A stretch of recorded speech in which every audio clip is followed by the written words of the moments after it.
Okay, I need to preface this video by saying that I'm no zoologist. I'm just a concerned citizen asking the important question. And the important question here is, could a raccoon win a fight against a velociraptor?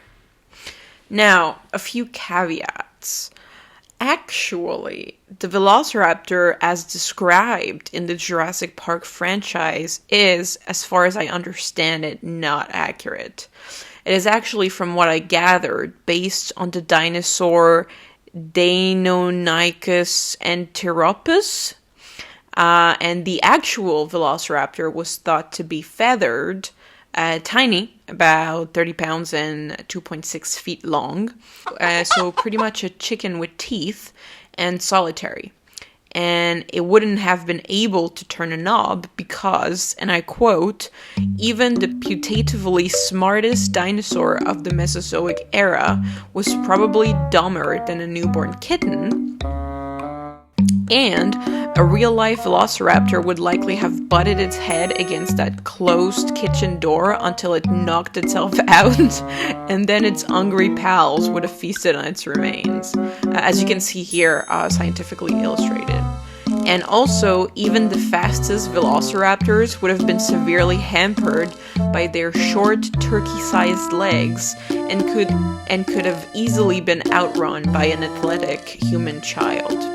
Therefore, the velociraptor in our scenario will be as described in Jurassic Park, because a fight between a raccoon and a chicken with teeth isn't very exciting, and we like to get freaky around here. So the goal here is to come up with strategies that a raccoon could use to win against a velociraptor. Alright, so now that we're on the same page, let's go through our fighters' assets. Our fighters are, drumroll please, Lord Trashking and Clever Girl.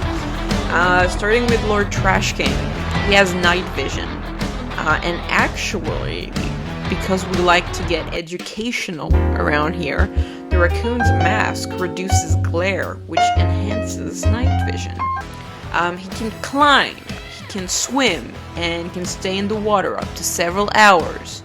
He's kinda smart, he has hands, he has an affinity for trash, and he's fertile. The raccoon produces about 2 to 5 kits once a year, which will be relevant later. And now, introducing Clever Girl. She's super fast, she's super smart, and she's big, and such other things. But I watched the movies years ago, and I don't care enough to watch it again, so I don't exactly remember. Again, these velociraptor facts are not anchored in reality, but nothing about this fight is. Fight! Alright, any hoosers. Let's go through the fight parameters. It will be a group of 5 raccoons versus 1 velociraptor, because I feel like that's kind of fair. And the setting is Toronto, which is apparently the raccoon capital of the world. And the parameters of this video are purely arbitrary, because it is my video, and I make the rules, and you're not the boss of me.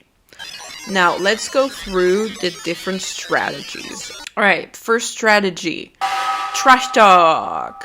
Why does the raccoon, a creature who dwells amongst trash, not simply throw trash with its tiny hands onto the velociraptor until the velociraptor gets knocked out by said trash? Trash in Toronto is readily available in the form of Tim Hortons cups and Maple Leafs merch. I said what I said. Even better, throw trash from a body of water, as it seems that velociraptors cannot swim. That would involve picking up trash prior, putting it in a little baggie, and carrying it to the water. And ideally, the raccoon would throw the munition at night due to its night vision, aforementioned. And that would obviously happen on Lake Ontario. Alright, second strategy, food poisoning. Raccoons wash their foods.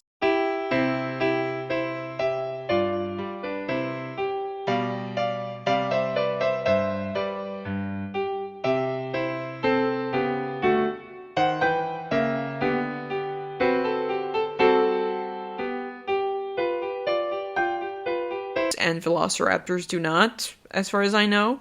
So as part of the strategy, the raccoon would simply wait for the velociraptor to eventually pass from a foodborne disease, from its unwashed food. I will drop in another fun fact for you good people, because we like to get educational around here, don't we? Actually, raccoons don't wash their food. They have super sensitive front paws, which are protected by a layer of tiny spikes, sort of. And these spikes become more flexible when they're wet. And wetting their paws enhances their sensory power, and so they can sense their food better. And the third strategy, breed an army. The breeding cycle of raccoons is relatively short, about 26 weeks before the babies are weaned. So what you do is a group of raccoons somehow distract the velociraptors for about 6 months, while another group of raccoons climb out of reach, perhaps the CN Tower, which is a high point of Toronto, and make a lot of babies. And then after 6 months have passed, you basically have an army. So the main steps here would be 1, distract velociraptor for 6 months, 2, make babies, 3, attack. And strategy 4, bribe a beaver. This one is pretty self-explanatory, really. Raccoons bribe some beavers. The beavers build an unescapable dam around the velociraptor, and the velociraptor dies of hunger. The only real uncertainty with this plan is what would one use as beaver bribe. And strategy 5, miscellaneous. Raccoons are kind of smart and have hands, which gives them another few options, in my opinion. Why not build some sort of catapult or, cannon of sorts? And, or why not set the velociraptor on fire, etc. That's it. That's it. That's it. That's the end of the video. Thank you for watching, folks, and see you around for the next one. Bye.